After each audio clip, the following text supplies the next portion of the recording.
like, how that feel? Mine was on lot, but he paid that bill. No Buffalo, I got the wings for real. Watch how I bust out the chain for real. Watch how I bust out the shame for real. Watch how I bust out the devil. So he know we ain't playing for real. That be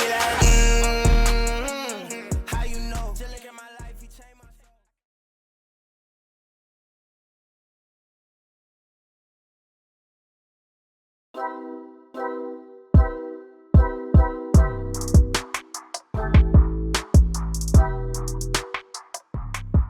What's good, YouTube? It's your boy David back with another video, and welcome back to the beginner series. Today we're going to be going through a back routine for beginners. Again, full workout is at the bottom of the description, so make sure y'all check that out for the sets and reps. And again, this is a beginner series, so depending on if you're very fresh to starting in the gym, or if you've been working out maybe for a year but still feel like you're a beginner, feel like you have the ability to adjust the reps and sets as you need. But let's go ahead and get into the workout, man. So as y'all can see, again, like we said in the chest workout video for beginners, you make sure you want to warm yourself up. And again, this is my favorite exercise right here, hanging from a bar. It really helps decompress that spine. If you have a job where you're sitting down most of the day, your spine gets compressed over time. So doing that hanging exercise really allows you to decompress that spine and really stretch your lower lumbar. So definitely try that out if you have not, and if you have lower back pain, that is definitely a key to mitigating that. Again, also optional, but I always find it's nice to walk on the treadmill for about 10 minutes with a slight incline to warm up my body, get that blood flowing, and then of course always doing a little bit of stretching. And it's back day, so I use the roller to kind of roll my back out and get those muscles nice and warm. And this can vary from person to person, so definitely stretch as much as you need. For me, I hurt my lower back playing with football in high school, so I always take my time with really warming up my back before getting started. But let's get into the actual workout, man. So we're starting off with the bread and butter of all back workouts, pull-ups, man. Now, if you can't do but your own body weight, you can't pull yourself up for body weight pull-ups, then you can use the assisted pull-up machine, which I'm going to show y'all in a little bit. But basically, we're going to be starting off with 3 sets of 10 reps for pull-ups. Now, I understand if you're a beginner, this might be a little bit hard for you to do, so that's why I definitely use the assisted pull-up machine. But the goal should be to try and get as many reps as you can for 3 sets of pull-ups. Now, this is it's gonna tax you if you're not used to it. And again, if you can't do pull-ups at all, go and use the assisted pull-up machine that you see right here. And if your gym doesn't have this, I understand, some people are working out of a smaller gym setting. You can use assisted pull-up bands to assist you when you're doing your pull-ups. So that way you can build that natural strength.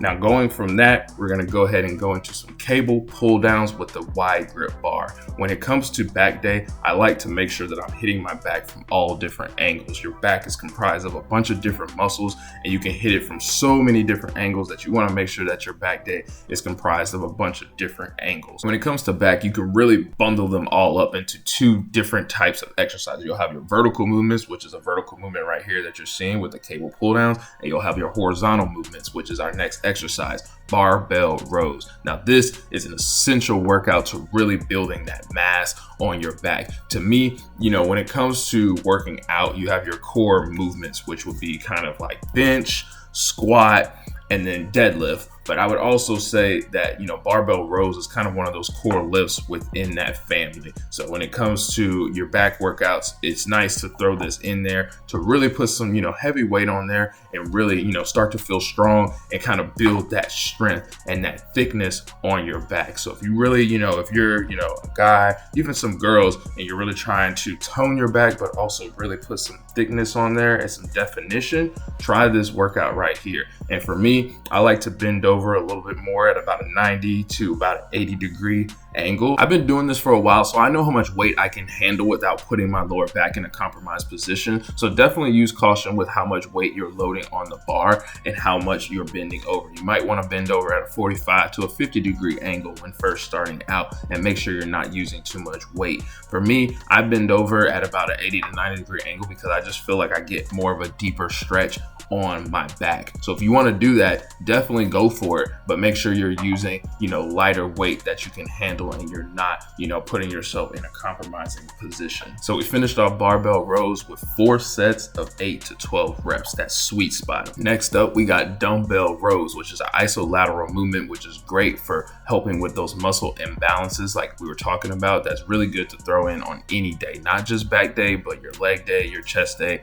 all of it. It really just helps equalize and make sure that you're balanced with strength on both sides. So right here, you see I'm using the incline bench, and I have it slightly inclined, about 15-20 degrees, just because I feel like it helped me stretch the dumbbell a lot lower to the ground. You really want to make sure you're allowing your muscles to stretch as far as they can, and don't allow the equipment to dictate how much you can stretch that muscle. And then next up, last exercise on the menu for today is cable pullovers. This is a favorite for me. Sometimes you can actually throw this in at the beginning of the workout to superset with your pull-ups. But again, if you're a beginner, maybe save this for the end of your workout like we have here, to really allow yourself to stretch out that back after you've pumped so much blood from all the rows and all the pull-ups and the pull-downs. This is a great way to just really stretch out that back and allow those lats to breathe, and then come and bring it to your belly button, as you see right there. So this is really going to hit your lats really well, but it also will target a little bit of your lower back as well, which is really nice depending on the angle that you bring it down.